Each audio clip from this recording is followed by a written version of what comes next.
Hello, अस्सलाम वालेकुम साथियों। यूएल स्टडी पॉइंट में आप सभी का स्वागत, वेलकम, खैर मकदम है। यूपी टेट और रीट एग्ज़ाम के लिए बहुत ही महत्वपूर्ण उर्दू कवायद का वीडियो है। टॉपिक हमारा रहेगा आज का एराब। टॉपिक हमारा है एराब। एराब क्या होता है? अल्फाज में हरूफ की हरकत व सिकनात जाहिर करने और उन्हें सही तलफ़्फ़ुज़ के साथ पढ़ने के लिए जो अलामतें लगाई जाती हैं उन्हें एराब कहते हैं। यानी जो भी अलामतें हम लोग लगाते हैं, हरूफ की जो हरकत होती है तो उसे एराब कहते हैं। एराब को हरकत या अलामात इल्लत भी कहा जाता है। एराब का इल्म और उनका सही इस्तेमाल उर्दू ज़बान का बुनियादी हिस्सा है। तो नंबर 1 पहला है एराब जबर। जबर क्या होता है और कैसे लगता है?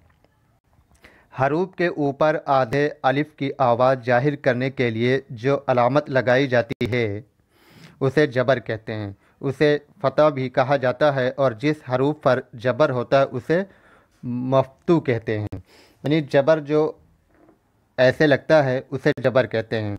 यानी हरूफ के ऊपर आधे अलिफ की, यानी जो अलिफ होता है अलिफ का आधा अलिफ पढ़ा जाता है और आवाज़ जाहिर करे, आधे अलिफ की आवाज़ जाहिर करने के लिए जो अलामत लगाई जाती है उसे जबर कहते हैं। जबर को और क्या कहते हैं? उसे फ़तह भी कहा जाता है और जिस हरूफ पर जबर होता है उसे मफ्तू कहते हैं। इम्तिहान में सीधे सवाल ऐसे पूछा जाता है कि जिस हरूफ पर जबर होता है उसे क्या कहते हैं? ऑप्शन होगा तो ऑप्शन मफ्तू हो जाएगा आपका। इसकी पहचान क्या है जबर की? मसलन मिसाल देख लेते हैं। मसलन जब, जिम जबर बे जब, जब है। जैसे अगर लिखना है जब तो जीम बनाया उसके बाद में बे, तो जीम जबर बे जब होता है, जीम पे जबर लग गया, यानी हरूफ के ऊपर आधे अलिफ की आवाज़ निकाल रहा है। जब, जब नहीं पढ़ा जा रहा है, पढ़ा जाएगा जब पढ़ा जाएगा। अरब है, असलम है, सल्तनत है, मलका है, मौसम है, तो ये क्या हैं? जबर हैं, जबर की मिसाल हैं। अगला क्या है? ज़ेर। ज़ेर क्या होता है? यानी हरूफ के नीचे एक मुख्तसर आवाज़ जाहिर करने के लिए जो अलामत लगाई जाती है उसे ज़ेर कहते हैं। यानी हरूफ होते हैं, जैसे अलिफ़ है, अलिफ़ पे अगर ऊपर लगा दिया तो इसे जबर कहते हैं, और अलिफ़ है, अलिफ़ के अगर नीचे लगा दिया तो इसे ज़ेर कहते हैं। यानी हरूफ के नीचे एक मुख्तसर आवाज़ जाहिर करने के लिए जो अलामत लगाई जाती है उसे क्या कहते हैं? ज़ेर कही जाती है, उसे ज़ेर कहते हैं। उसे कसरा भी कहा जाता है, कसरा भी कहा जाता है, और जिस हरूफ के नीचे ज़ेर होती है उसे मकसूरा भी कहते हैं। क्या कहते हैं? मकसूरा भी कहते हैं, मकसूरा कहते हैं। यानी जिस हरूफ के नीचे ज़ेर होती है, जैसे बे लिखा, बे के नीचे ज़ेर है तो इसे मकसूरा भी कहा जाता है। इम्तिहान में आएगा कि जिस हरूफ के नीचे ज़ेर होती है उसे क्या कहते हैं, तो ऑप्शन होगा मफ्तू, मकसूरा, तो इसका आंसर हो जाएगा मकसूरा। तो मकसूरा जो ज़ेर है इसकी मिसाल देखते हैं क्या है। जैसे लिखा दिन, तो दाल के नीचे ज़ेर लगी हुई है, दिन, सिर्फ, किताब, सिराज, मिल्क, इस्लाम। यानी जहाँ पे छोटी की पाई लगती है वहाँ पे कह सकते हैं कि ज़ेर लगती है। जैसे हमें लिखना है दिन हिंदी में, तो दिन हिंदी में ऐसे लिखते हैं, छोटी की पाई लगी है, तो उसी तरह उर्दू में नीचे ज़ेर लगती है, दिन। अगला पॉइंट है पेश। पेश किसे कहते हैं? किसी भी हर्फ में नस्ब वाव की आवाज़ का इजाफा करने के लिए हर्फ के ऊपर लगाई जाने वाली अलामत पेश कहलाती है। पेश कहलाती है। पेश की जो अलामत होती है वो कैसे होती है? ये इस तरह से होती है पेश की अलामत। ये पेश की अलामत है। इसे जम्मा भी कहा कहते हैं। जिस हरूफ पर पेश हो उसे मजमूमा कहते हैं, मजमूमा या मजमूम भी कहते हैं। जिस हर्फ पर पेश होता है उसे क्या कहते हैं? मज़मूमा कहते हैं। इम्तिहान में जो सवालात होंगे उसके कुछ पॉइंट दिए होंगे कि किसी भी हर्फ पे निस्ब वाव की आवाज़ का इजाफा करने के लिए हर्फ के ऊपर जो अलामत लगाई जाती है उसे पेश कहते हैं, ठीक है। या जिस हरूफ पर पेश हो उसे क्या कहते हैं। तो इम्तिहान में सवाल ऐसे पूछा जाएगा, जिस हरूफ पर पेश हो उसे क्या कहते हैं। ऑप्शन होगा मफ्तू, मकसूरा, मज़मूमा। तो ऑप्शन हो जाएगा मज़मूमा कहते हैं या मज़मूम कहते हैं। इसकी मिसाल क्या है, जैसे हिंदी में हम लोग रुकते हैं कुल, अगर हमें कुल लिखना है तो छोटा ऊ का मात्रा लगाते हैं और ला ला, तो कुल इस तरह से हिंदी में लिखते हैं। उसी तरह उर्दू में कैसे लिखना है, पेश लगाते हैं। जैसे कुल लिखना है तो ये पेश लगा देंगे, कुल हो गया। फिर लिखा है मसलन चुप, रुक, उर्दू, दुल्हन, मुल्क, बुलबुल। तो ये बुलबुल लिखा हुआ है, इस पे पेश लगे हैं, बे पे पेश लगा और यहाँ बे पे पेश लगा है, दाल पे पेश लगा है, जहाँ चे पे पेश लगा है, रे पे पेश लगा है। तो इसे कहते हैं, जिस हरूफ पर पेश उसे मजमूमा कहते हैं या मजमूम कहते हैं। फिर जजम होती है। जजम क्या होता है, किसी लफ्ज़ में जब कोई हर्फ साकिन हो तो उसे जाहिर करने के लिए लगाई जाने वाली अलामत को जजम कहते हैं। यानी किसी भी लफ्ज़ में जब कोई हर्फ साकिन हो तो उसे जाहिर करने के लिए लगाई जाने वाली अलामत को जजम कहते हैं। जजम का दूसरा नाम होता है सुकून। क्या नाम होता है, सुकून होता है। जिस हर्फ पर यह अलामत होती है उसे साकिन कहते हैं। यानी जिस हर्फ पर यह अलामत होती है उसे साकिन कहते हैं या मजरूम भी कहते हैं। मसलन अज्र, आरस, फ़र्स, बचपन, कर्म, दावर। तो ये होते हैं जजम। अगला है तस्दीद। तस्दीद क्या होता है, जिसे कहते हैं मुसद्दद। यानी जब किसी लफ्ज़ में कोई हर्फ दोबारा दो बार एक साथ आए तो उस हर्फ को दो बार नहीं लिखते हैं बल्कि एक ही मर्तबा लिखते हैं। हिंदी में अगर कोई हमें हर्फ लिखना होता है तो हम लोग दो बार लिख देते हैं, लेकिन उर्दू में क्या है, कोई भी हर्फ हमें दो बार नहीं लिखना होता है। अगर हमें हिंदी में बच्चा लिखना है तो बा बनाएंगे, आधा चा बनाएंगे, फिर पूरा चा बनाएंगे। तो इस तरह से यानी ये चा दो बार बनाना पड़ा, एक बार आधा और एक बार पूरा चा। उर्दू में क्या होता है, तस्दीद में बच्चा लिखना है तो ऐसे बे और चे बच्चा, इस पर तस्दीद लगा देंगे, जिसे कहते हैं मुसद्दद। मिसाल देखिए, जब किसी लफ्ज़ में कोई हर्फ दो बार एक साथ आए तो उस हरूफ को दो बार नहीं लिखते बल्कि एक ही मर्तबा लिखकर उस पर जो अलामत लगाते हैं उसे तस्दीद कहते हैं। मसलन अलिफ जबर बे अब, बे जबर अलिफ बा, अब्बा। तो अब्बा लिखा हुआ है और अब्बा अगर हमें लिखना है कि बे हम दो बार ना लिखें, एक ही बार लिखें, तो ऐसे लिखा जाएगा, अलिफ जबर बे अब, बे जबर अलिफ बा, अब्बा। ये हो गया और इस पर तस्दीद लगा दी जाएगी। ऐसे लिखा जाएगा उर्दू में। और जिस हरूफ पर यह अलामत लगाई जाती है उसे मुसद्दद कहते हैं। क्या कहते हैं, मुसद्दद कहते हैं। मसलन अम्मी, अब्बा, मक्का, जर्रा, इज्जत, मिल्लत, बिल्ली।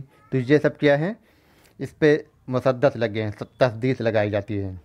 तनवीन क्या होता है, तनवीन देखिए, किसी लफ्ज़ के आखिरी हर्फ पर अन की आवाज़ पैदा करने के लिए जो दो जबर, दो जेर या पेश लिखते हैं उसे तनवीन कहते हैं।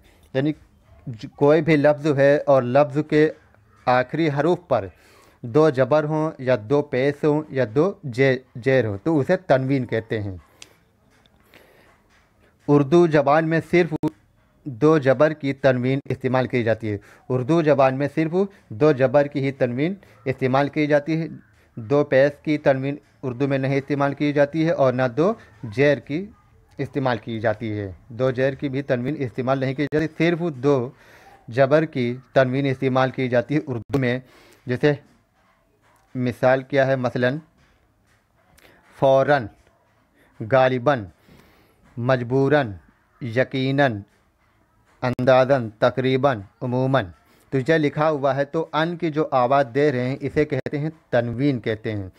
किसी लफ्ज़ के आखिरी हर्फ पर उन अन की आवाज़ पैदा करने के लिए जो दो ज़बर या जेर पेश लिखते हैं उसे तनवीन कहते हैं।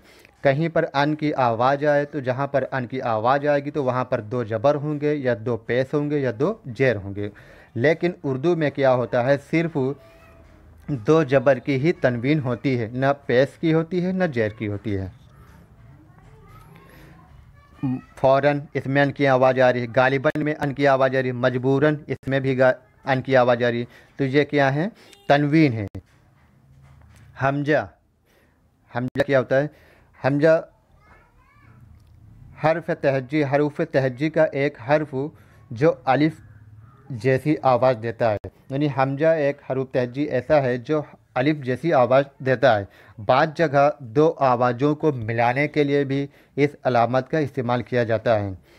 यानी हरूफ तहज्जी का एक हर्फ जो अलिफ जैसी आवाज़ देता है, बाद जगह दो आवाज़ों को मिलाने के लिए भी इस अलामत का इस्तेमाल किया जाता है। मसलन आओ लिखना है, अलिफ मादा वाव, फिर उसके बाद में हमजा लगा देते हैं। फिर जाओ, सजाओ, बताओ, आइए, लाइए, सुनाइए, नालाए, गुल। तो ये क्या है, यहाँ पे हमजा लगाया गया है, इसे कहते हैं हमजा। किसी के बुलाइए, आइए, लाइए, तो यहाँ पे हमजा लगा है और अलिफ मादा लगाया गया है।